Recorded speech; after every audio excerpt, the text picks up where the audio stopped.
running for president. I mean, the term bad comes to mind again. Not really. We got to do something about the wars. We have got to stop the wars, folks. And I'm not just talking about foreign wars where we're killing people. Our rhetoric today is rife with war. Everything's a war. 1960s, President Johnson introduced his Great Society and declared a war on poverty. What did he do? He created the programs that Dr. Ruart were talking about that lock people into poverty.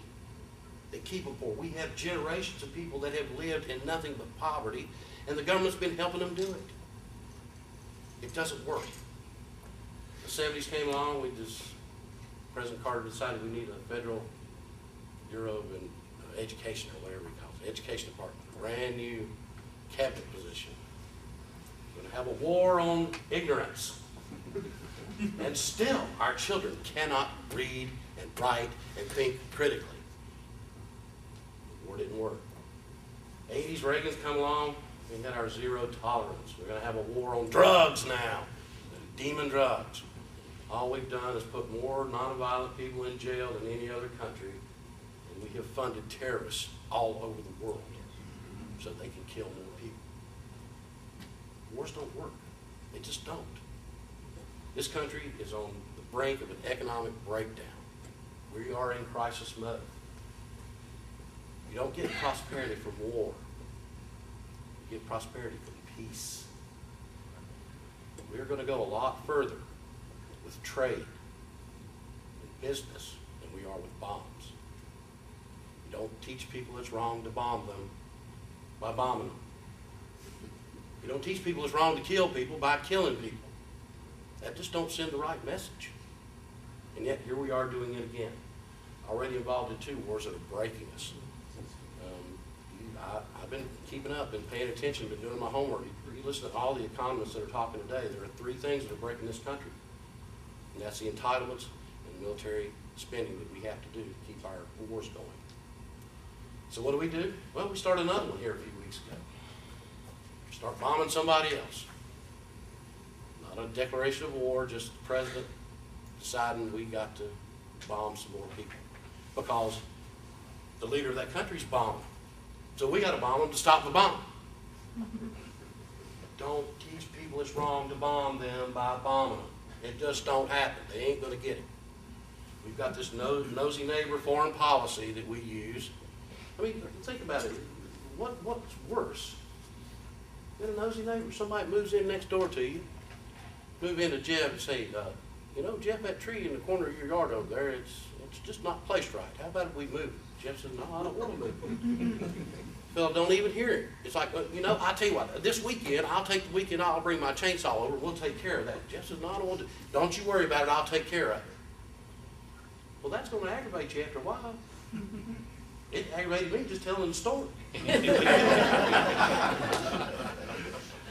it'll make you go, whoa. Now, imagine how you feel if that nosy neighbor was 10,000 miles away and still in your business all the time, telling you what to do. We're going to make you free one way or the other. We're going to drop bombs on you and free the crap out of you.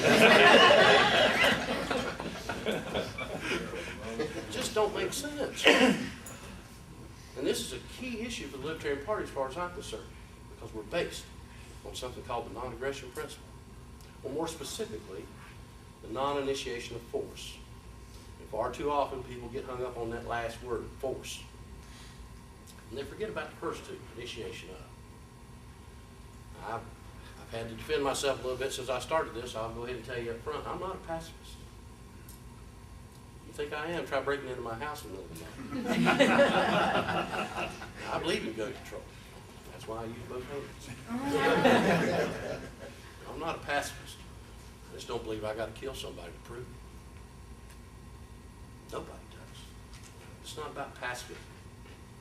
This is about knowing the difference between true self-defense and being so aggressive in your foreign policy, so aggressive in your nature, that the first instinct you have when something goes wrong is to go to war. Go to war. Forget about trying to educate them and give them the right ideas about freedom, help them understand how freedom helps individuals. Forget that. We just bomb. Like I said, we'll free the crap out of people. It just doesn't make any sense. We have to make this an issue in the next election. We have to. Because we kind of had it an issue the last election. You know, Obama promised us, we're going to cut out some of this war. And he did take some troops out of Afghanistan, or out of Iraq. He sent them to Afghanistan. And we haven't got those cleared up yet. Here we are in Libya, just pouring money down the drain. We cannot continue the course we're having if this country is going to ever prosper again. Now, how many of you have children below the age of 10? Children, grandchildren? Look around at the hands, folks. Children under 10 years old. Those children have never known anything but war. They've not known peace in their lifetimes. I have 2 children myself. My youngest daughter has spent half her life in war. I have 3 grandchildren that I love dearly. They've never known peace. Never. All they've ever known from their country is war. Don't they have a right to know what peace is like? What it's like to be prosperous, to be friends with people, to have trade with them. Not just to turn to a fight every time something is wrong. We're teaching our children our own children are learning the wrong lessons. It's time for us to let them experience peace. Bring it to this country. The Libertarians have a perfect message for that. We don't have to soften it. We don't have to change it. We just have to deliver it correctly.